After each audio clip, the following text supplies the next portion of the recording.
నమస్తే, నేను జర్నలిస్ట్ శ్రీనివాస్. తిరుమల తిరుపతి దేవస్థానానికి సంబంధించి లడ్డూలో కల్తీ జరిగింది, నెయ్యిలో కల్తీ జరిగింది, దాంట్లో జంతువుల కొవ్వు కలిసిందని స్వయాన రాష్ట్ర ముఖ్యమంత్రి, ఆంధ్రప్రదేశ్ ముఖ్యమంత్రి నారా చంద్రబాబు నాయుడు గారు ఆయన సమీక్ష చేయటం కాకుండా, ఇంటర్నల్ మీటింగ్స్ పెట్టడం కాకుండా, ఇంటర్నల్ ఎంక్వైరీ చేయటం కాకుండా ఉద్దేశపూర్వకంగానే పబ్లిసిటీ చేసి ఒక ముఖ్యమంత్రి స్థానంలో ఉండి రాజ్యాంగబద్ధమైన పదవులు ఉండి ఆయన పబ్లిసిటీ చేసిండు. కొన్ని కోట్ల మంది మత విశ్వాసాలకు సంబంధించి వాళ్ళ మత విశ్వాసాలపైన విషం కక్కిండా అనే అనుమానం నిన్నటిదాకా ఉండేది. ఈరోజు సుప్రీంకోర్టు కీలకమైన వ్యాఖ్యలు చేసింది. డైరెక్ట్గా ముఖ్యమంత్రి చంద్రబాబు నాయుడు గారిని, ఏపీ ప్రభుత్వాన్ని ఆగ్రహం వ్యక్తం చేసింది వాళ్ళపైన. క్రాస్ స్పీకింగ్ ఒక రకంగా. ఇది పద్ధత? ఈ స్థాయిలో మీరుండి ఇట్లాంటి విశ్వాసాలపైన విషం కక్కడం, విషం చెప్పడం, ఇది అసలు ప్రొసీజరల్ కాదు అని చెప్పారు. అయితే ఇదంతా ఒక భాగం అయితే, ఆ రాష్ట్ర ఆంధ్రప్రదేశ్ ముఖ్యమంత్రి ఆంధ్రప్రదేశ్ ఉప ముఖ్యమంత్రి పవన్ కళ్యాణ్ గారు, సినీ నటుడు, జనసేన పార్టీ అధ్యక్షుడు, నేను మార్పు కోసం రాజకీయాల్లోకి వచ్చిన, సామాజిక న్యాయం నా పార్టీ సిద్ధాంతం అని చెప్పి ఒక్కసారి ఈ వివాదం ఎప్పుడైతే వచ్చిందో తెల్లారి బయటకు వచ్చి సనాతన ధర్మం జోలికి ఎవరైనా వస్తే దేనికైనా సిద్ధం అన్నాడు. మరి మీ సామాజిక న్యాయానికి సనాతన ధర్మానికి పొంతం లేదు అంటే అసలు మీ స్టాండ్, మీ పార్టీ, మీ విధానం సనాతన ధర్మమా, సామాజిక న్యాయం?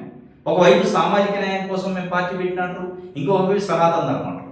అంటే మీరు చేసిన, చంద్రబాబు నాయుడు గారు చేసిన ఒక ఫేక్ న్యూస్ని స్ప్రెడ్ చేసి ఆయన ఆయన ఆయన ఆయన స్ప్రెడ్ చేయాలని, ఆయన విషయం కక్కాలని చూసిన ఫేక్ న్యూస్ని మీరు పట్టుకొని, విశ్వాసం లేని న్యూస్ని పట్టుకొని, విశ్వాసం లేని వ్యక్తి చెప్పిన మాటను పట్టుకొని మీరు టెంప్ట్ అయ్యి ఆయన సంప్రోక్షణ చేయడం, గుళ్ళకు పోవడం, మెట్లు గడగడం, రకరకాలు చేసాడు. ఇలా సుప్రీంకోర్టు వ్యాఖ్యలతోనే చాలా క్లిస్టర్ క్లియర్గా బయటపడాలి.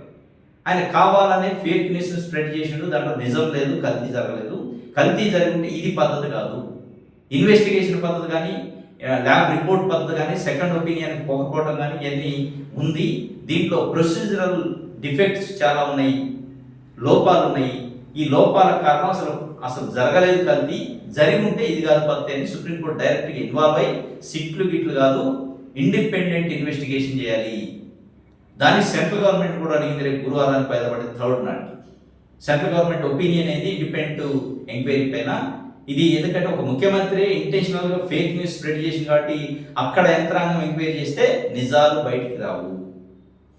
ఇంత నిక్కచ్చిగా ఫేక్ న్యూస్ ఆయన స్ప్రెడ్ చేస్తే యథేచ్ఛగా ఇన్ని కోట్ల మంది విశ్వాసాలకు సంబంధించి వెంకటేశ్వర స్వామిని కూడా సయాన రాజకీయాల్లో వాళ్ళ రాజకీయ రొంపిలోకి లాగినట్టు చేస్తే దాంట్లో పవన్ కళ్యాణ్ గారు పోయిండు.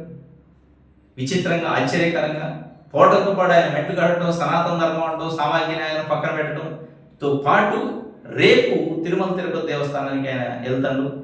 ఈ నేపథ్యాన్ని ఈ కల్తీ నెయ్యి పైన దర్శనం చేసుకున్న తర్వాత మాట్లాడటానికి బహిరంగ సభకు 2 రోజులు కొండపైన ఉండి ఆయన నేను ఉంటాను, ఏదో ఉద్ధరిస్తాను.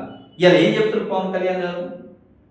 ఒక ఫేక్ న్యూస్ స్ప్రెడ్ చేసిన ముఖ్యమంత్రి వార్తలను పట్టుకొని మీరు ఇలా టెంప్ట్ అయ్యి మీ సామాజిక మార్పు ఏంది, మీ దర్శన మార్పు ఏంది, సామాజిక న్యాయం ఏంది, సనాతన ధర్మం ఏంది, ఏం మాట్లాడారు, ఎంత విలువ తీసుకున్నారు పవన్ కళ్యాణ్ గారు?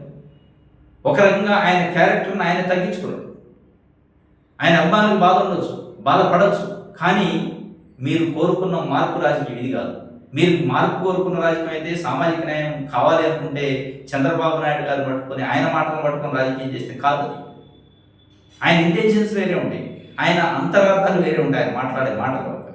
దాన్ని పట్టుకొని మీరు సామాజిక న్యాయం చేస్తా, నేను మార్పు చేస్తా అంటే చేయలేరు.